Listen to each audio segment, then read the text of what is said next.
Timur, juga dikenal sebagai Tamerlane atau Timur Leng, atau disebut dengan Timur Si Pincang, adalah salah satu penakluk terbesar dan paling kontroversial dalam sejarah dunia. Lahir pada tahun 1336 di Kesh, sebuah kota kecil dekat Samarkand di wilayah yang kini dikenal sebagai Uzbekistan, Timur membangun salah satu kekaisaran terbesar yang pernah ada.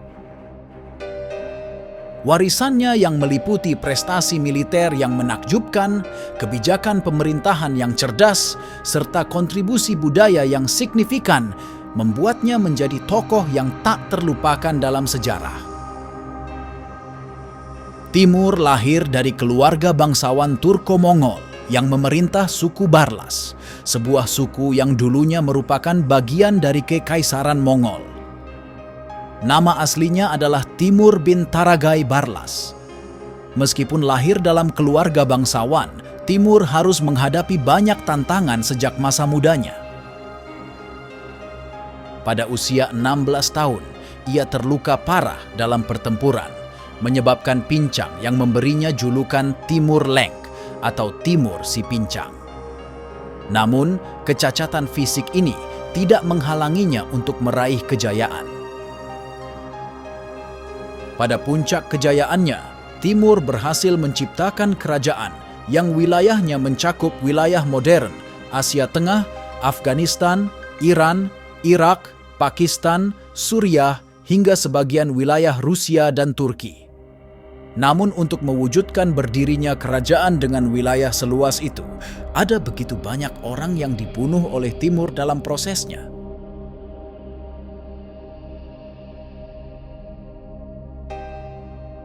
Sebanyak 17 juta orang diperkirakan meninggal dalam perang-perang yang diikuti oleh Timur. Jumlah tersebut kurang lebih mencakup 5% populasi penduduk dunia pada masa itu.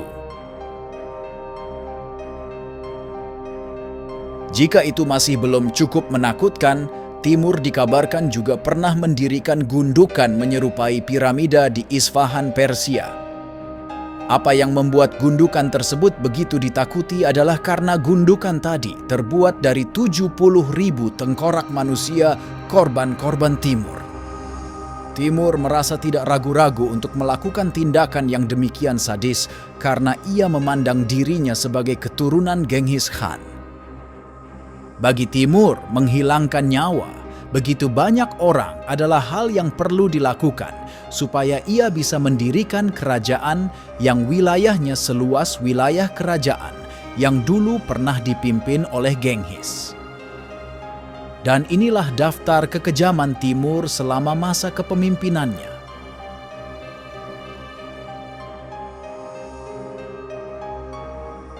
Kekejaman Timur paling terlihat dalam kampanye militernya yang luas dan brutal. Strategi militer Timur seringkali melibatkan penggunaan teror sebagai alat untuk menundukkan musuh-musuhnya. Salah satu taktik yang paling mengerikan adalah penggunaan pembantaian massal sebagai cara untuk menghukum mereka yang melawan dan mengintimidasi mereka yang mungkin mempertimbangkan perlawanan. Salah satu contoh yang paling terkenal adalah penaklukan kota Isfahan di Persia pada tahun 1387. Ketika penduduk kota itu memberontak melawan pasukan Timur, ia memerintahkan pembantaian besar-besaran. Lebih dari 70.000 orang dihilangkan nyawanya, dan kepala mereka disusun menjadi menara sebagai peringatan bagi kota-kota lain. Kekejaman semacam ini bukan hanya tindakan balas dendam, tetapi juga bagian dari strategi Timur untuk menanamkan rasa takut yang mendalam di seluruh wilayah yang ditaklukkannya.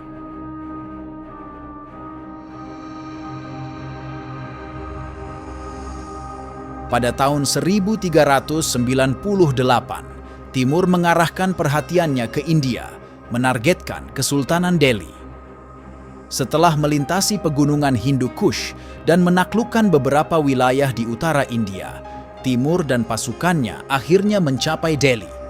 Di sana, ia menghadapi tentara Sultan Mahmud Tughlaq. Timur dengan mudah mengalahkan pasukan Sultan dan memasuki Delhi. Namun, kemenangan ini diikuti oleh salah satu pembantaian paling kejam dalam sejarah India. Timur memerintahkan pembantaian massal terhadap penduduk Delhi. Diperkirakan bahwa antara 100.000 hingga 200.000 orang dihilangkan nyawanya dalam peristiwa ini.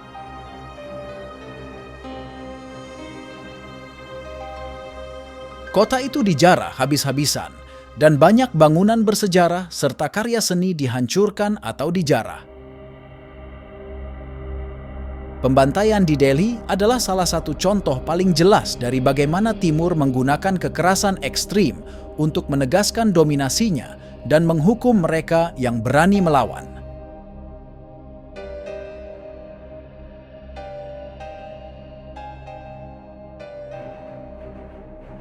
Pada tahun 1401, Timur berbalik melawan Baghdad, salah satu pusat kebudayaan dan intelektual terbesar di dunia Islam. Kota ini telah pulih dari kehancuran yang ditimbulkan oleh Hulagu Khan pada tahun 1258 dan kembali menjadi pusat penting. Namun, Timur memandang Baghdad sebagai ancaman potensial dan saingan kekuasaan. Ketika Baghdad menolak tunduk kepada Timur, ia memutuskan untuk menghancurkannya. Pasukan Timur mengepung kota itu dan setelah berhasil menembus pertahanan, mereka melancarkan serangan yang brutal. Ribuan orang dihilangkan nyawanya dan kota itu dihancurkan. Seperti di Isfahan, kepala-kepala korban disusun menjadi menara sebagai simbol kekuasaan dan peringatan. Penghancuran Baghdad menunjukkan tidak hanya kekejaman Timur, tetapi juga kurangnya toleransi terhadap perlawanan, bahkan dari kota-kota yang memiliki nilai budaya dan historis yang tinggi.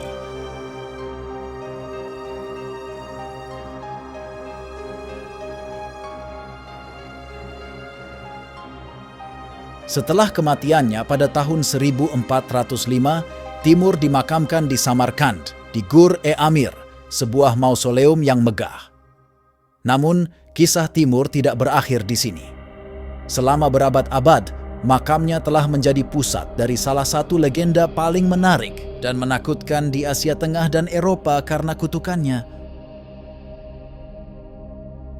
Timur bukanlah satu-satunya orang yang dimakamkan di Gur-e-Amir. Keturunan-keturunan Timur seperti Shah Rukh, Miran Shah, hingga Ulugh Beg semuanya juga dimakamkan di bangunan ini. Selama berabad-abad, jasad Timur beristirahat dengan tenang di bangunan tersebut tanpa terganggu. Sebagai akibat dari reputasinya di masa lalu sebagai sosok haus darah yang gemar berperang, desas-desus pun mulai beredar kalau ada kutukan yang membayangi makam Timur. Pada tahun 1740, Nader Shah, pemimpin Kekaisaran Afsharid di Iran, berniat merampas peti mati yang tersimpan dalam makam Timur. Saat peti mati tersebut hendak dikeluarkan, peti matinya tanpa sengaja terjatuh hingga rusak.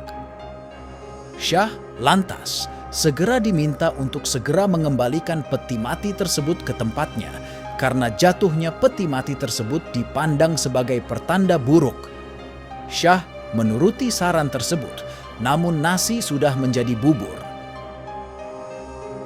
Pada tahun 1747, Nader meninggal dunia. Sepeninggal Nader, Afsharid langsung dilanda kekacauan. Kurang dari seabad kemudian, Kekaisaran Afsharid mengalami keruntuhan. Seolah-olah kekaisaran tersebut dikutuk oleh arwah Timur yang marah. Nader sendiri bukanlah orang terakhir yang menjadi korban dari kutukan makam Timur.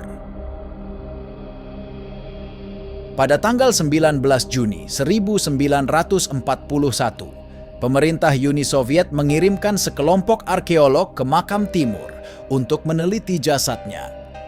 Tim arkeolog tersebut dipimpin oleh pakar antropologi Mikhail Mikhailovich Gerasimov. Setibanya mereka di makam Timur, mereka langsung disambut oleh tulisan peringatan. Tulisan tersebut jika diterjemahkan kurang lebih memiliki arti sebagai berikut. Kita semua adalah makhluk hidup. Waktunya akan tiba dan kita semua akan pergi. Jika ada yang mengusik abu nenek moyang kami, dia akan menerima hukumannya.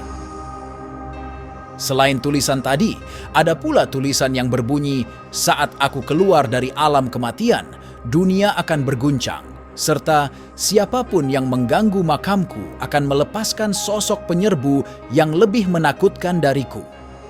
Namun, bukannya mematuhi pesan tersebut, tim arkeolog Uni Soviet memutuskan untuk tetap mengambil makam Timur dari tempatnya sesuai dengan rencana awal.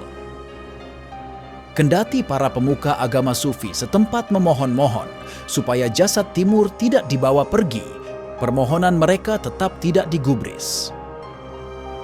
Apa yang terjadi kemudian kelak menjadi periode paling menentukan dalam sejarah Uni Soviet. Hanya berselang beberapa hari setelah tim arkeolog Uni Soviet memasuki makam Timur, pasukan Jerman menginvasi wilayah Uni Soviet. Padahal kedua negara pada awalnya sepakat untuk tidak saling memerangi. Akibat invasi tersebut, terjadilah perang sengit antara pasukan Uni Soviet melawan Jerman. Pasukan Uni Soviet mencoba melawan, namun karena mereka diserang saat berada dalam kondisi lengah, pasukan Jerman berhasil menerobos jauh ke dalam wilayah Uni Soviet.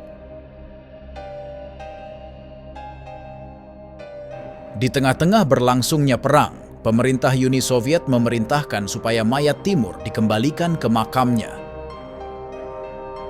Pada bulan Desember 1942, mayat Timur akhirnya benar-benar kembali ke makamnya. Entah ada hubungannya langsung atau tidak, peruntungan Uni Soviet sejak periode tersebut seketika berubah. Jika pada awalnya pasukan Uni Soviet berada dalam posisi terdesak, sejak periode ini pasukan Uni Soviet berhasil membalikkan keadaan. Berawal dari pertempuran di Stalingrad yang berakhir dengan kekalahan pasukan Jerman, pasukan Uni Soviet sejak itu berbalik menjadi pihak yang dominan. Secara perlahan tapi pasti, pasukan Uni Soviet berhasil memaksa pasukan Jerman keluar dari wilayahnya. Puncaknya adalah ketika pada tahun 1945, pasukan Uni Soviet berhasil memasuki wilayah Jerman dan memenangkan Perang Dunia Kedua.